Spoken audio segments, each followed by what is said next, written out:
Hello everyone. Haven't posted much on here lately because frankly, Doc the Diesel, the 1984 300 SD here, hasn't needed much lately. Instead, my wife and I have been taking him out on his weekend cruises. We've been going all around central Alabama, west Alabama, northeast Alabama, seeing different places during the springtime here.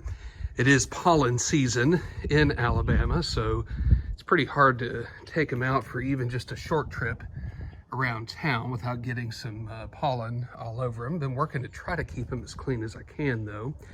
You know, we've got 4 cars in our household. We've got Doc, 1984 300 SD.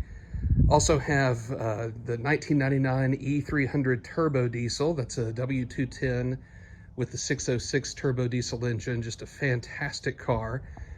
We've got the BMW X3 that my wife drives.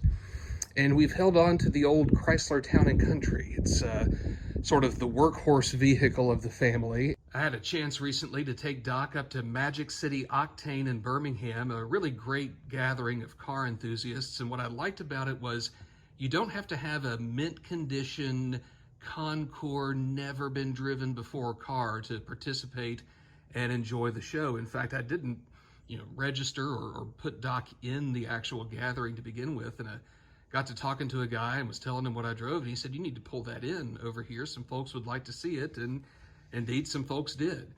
So it was a collection of everything from daily drivers to, newer Lamborghinis and Maseratis and Ferraris, cars that had been on the road but very well kept, Subaru WRXs, a great Alpina BMW from the mid-'80s.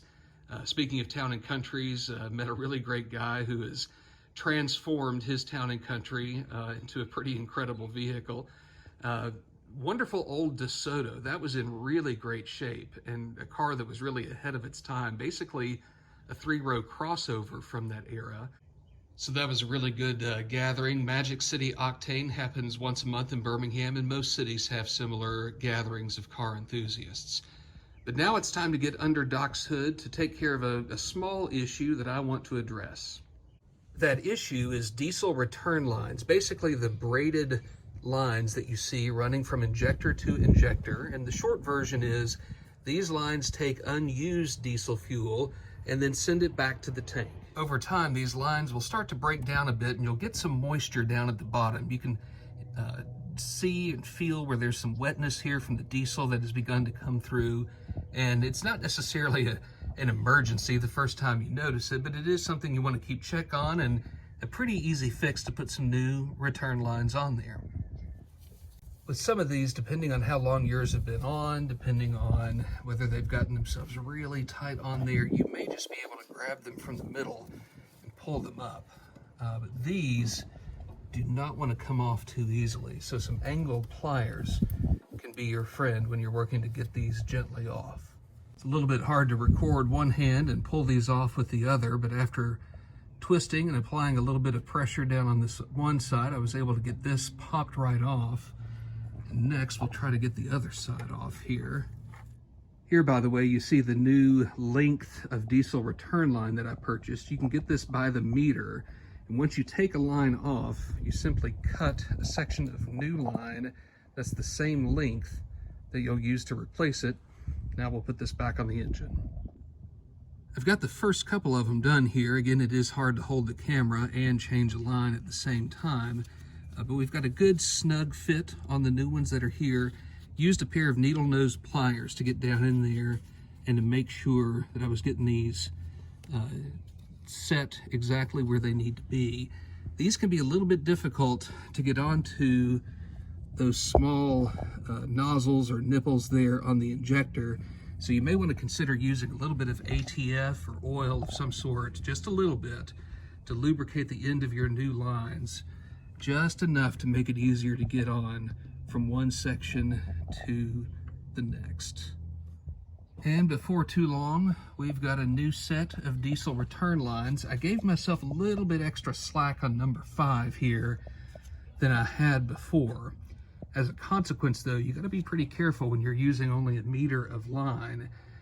because you're going to need to use pretty much every bit of it. What I ended up doing was making number 5 a little bit longer than before and fashioning number 4 out of some old clean line that I had, where I was able to basically cut a length that was just what I needed for number 4 from a section of old line that was holding up pretty well. I was able to use that there. But otherwise, we're in good shape, and we'll give the car a fresh start.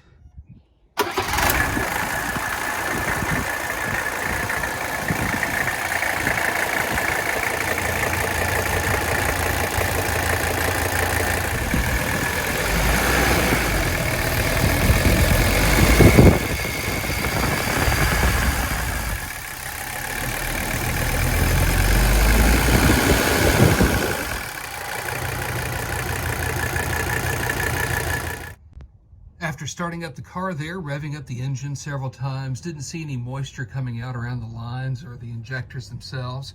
I've since driven the car around town, went out for a couple hours actually, and still nice and dry. So I believe that we can call this a successful replacement of the diesel return lines.